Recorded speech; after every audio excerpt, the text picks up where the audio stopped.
인류는 99%의 시기를 수렵 채집을 하며 매우 어렵게 보냈다. 이 시기에 인류를 계속 옥죄던 적응 문제들을 해결하기 위해 우리는 포식자의 존재를 탐지하고 추론하는 능력, 자연적 사건들에 대한 인과적 추론과 설명 능력, 다른 사람들의 마음을 읽는 능력 등을 진화시켜야 했다. 진화 심리학자들은 이것들을 차례로 행위자 탐지, 인과 추론, 그리고 마음이론 능력이라 부른다. 종교 부산물주의자들은 종교가 이런 인지 적응들의 부산물이라고 본다. 다시 말해 종교는 이런 적응들 때문에 생긴 부산물이다. 예컨대 행위자 탐지 능력은 그 행위자가 심지어 초자연적인 대상인 경우에도 작동하기 쉽다. 그리고 우연적 사건에 만족하지 못하고 인과적 스토리를 원하는 인간의 인과 추론. 본능은 초자연적 존재자를 최종 원인으로 두는 행위를 부추긴다. 농경이 인간에게 준 것은 잉여 생산물이고 잉여 생산물은 일하지 않고도 호식할 수 있는 권력자를 만들었다. 이들은 착취하여 놀고 먹는 것에 대하여 이유를 설명해야 했을 것이다. 조폭처럼 처음에는 폭력을 사용했겠지만 자신들의 권리가 신으로부터 부여받은 것이라고 속이는 편이 장기적으로 더 좋은 전략임을 깨닫았을 것이다. 물론 신의 이름으로 만들어진 수많은 규율은 권력자의 이권을 지키기 위한 것들도 있었다.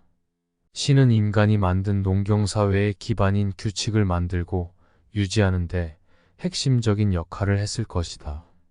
신이야말로 인간의 상상 가운데 지금까지 남아있는 가장 오래된 것 중 하나다. 대부분의 고대 문명권은 초기에 다신으로 출발한다. 아이를 갖게 해달라는 주술이 먹혀 들지 않았을 때 아이를 생기게 하는 신을 생각했을 것이고, 비를 내려달라는 주술이 먹혀 들지 않았을 때 비를 내리게 하는 신을 상상했을 것이다. 이런 식으로 모든 것에서 신을 상상할 수 있다. 다신교의 신을 주술과 크게 다르지 않다. 인간의 욕망을 들어줄 신에게 재물을 바치면 원하는 바를 이룰 수 있다는 인과율을 바탕하기 때문이다. 고대의 종교의식은 기본적으로 희생제의이며 인간 또는 동물을 제물로 바쳐야 했기에 엄청난 폭력을 수반하는 행사였다. 기원전 900년경부터 기원전 200년경 사이에 지금까지 이어져 온 사상과 종교의 위대한 전통이 나타났다. 독일 철학자 카를 야스퍼스는 이 시기를 추계 시대라 불렀다.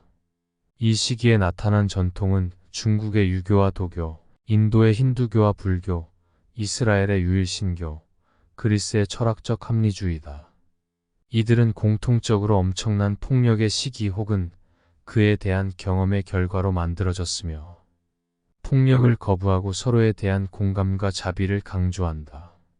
기원전 1500년경 지금의 아르메니아의 아리아인들은 청동 무기와 전차를 앞세워 메소포타미아 지역을 침략하기 시작하였다.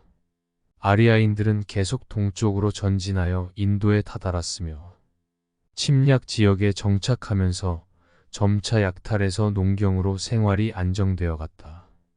그에 따라 희생제에도 폭력성이 점차 사라지고 희생제의 목적이 가축, 지위, 부를 얻는 것에서 내면의 자아를 개발하는 것으로 변화한다. 이처럼 인도의 종교는 일찌감치 내면화의 길을 걸었다. 내면을 탐구하고자 모든 걸 버리고 길을 떠나는 축가자가 나타나는데 이 가운데 가장 유명한 이가 고타마 시다르타다. 시다르타는 삶이란 고통이며 그 공통의 원인이 욕망 때문이라고 생각했다. 수행을 통하여 노력하면 욕망이나 이기심에 지배받지 않는 새로운 인간으로 태어날 수 있다고 했다. 그러면 다른 모든 피조물에 대한 공감과 자비 속에서 자아를 넘어세게 된다. 즉 해로운 마음을 태워버림으로써 무아의 상태에 도달하여 마음의 평화를 누리게 된다는 것을 보여주었다. 세상 모든 것에 공감하고 자비를 베풀며 타인을 위해 사는 것이 도덕적인 삶이라는 시다르타의 깨달음은 축의 시대가 갈망하는 진리의 핵심이었다. 자연에 존재하는 인과율을 깨닫는 순간 인간은 세상을 인과적으로 이해하려는 경향이 생겨났다. 이해할 수 없는 많은 자연현상이 신의 의도로 채워졌다. 신의 이름으로 종교가 내리는 규율은 이기적이고 호전적인 호모사피엔스가 그나마 서로 죽이지 않고 협력하는 기반이 되었으며, 권력자들은 자신들의 이익을 지키기 위해 신을 내세워 통치하려고 했다. 유발 하라리는 사피엔스에서 호모사피엔스가 세상을 지배하게 된 것은 다수가 유연하게 협동할 수 있는 유일한 동물이기 때문이라고 한다. 사피엔스는 언어 능력 덕분에 공통의 신화 혹은 허구를 만들 수 있었고, 상상 속에서만 존재하는 종교, 돈, 제국 등을 신봉하는 능력 덕분에 권력과 거대 조직을 만들어 세상의 지배자가 되었다고 말한다. 결국 신은 인간이 다른 인간과 함께 조화롭게 살기 위해 만들어낸 궁극의 상상력의 결과물이다. 누군가 망상에 시달리면 정신 이상이라고 하고, 다수가 망상에 시달리면 종교라고 한다. 맹목적인 믿음의 종교가 없으면 자살 폭탄 테러범도 없고 9.11 테러도 없고 십자군도 없고 마녀 사냥도 없을 것이다.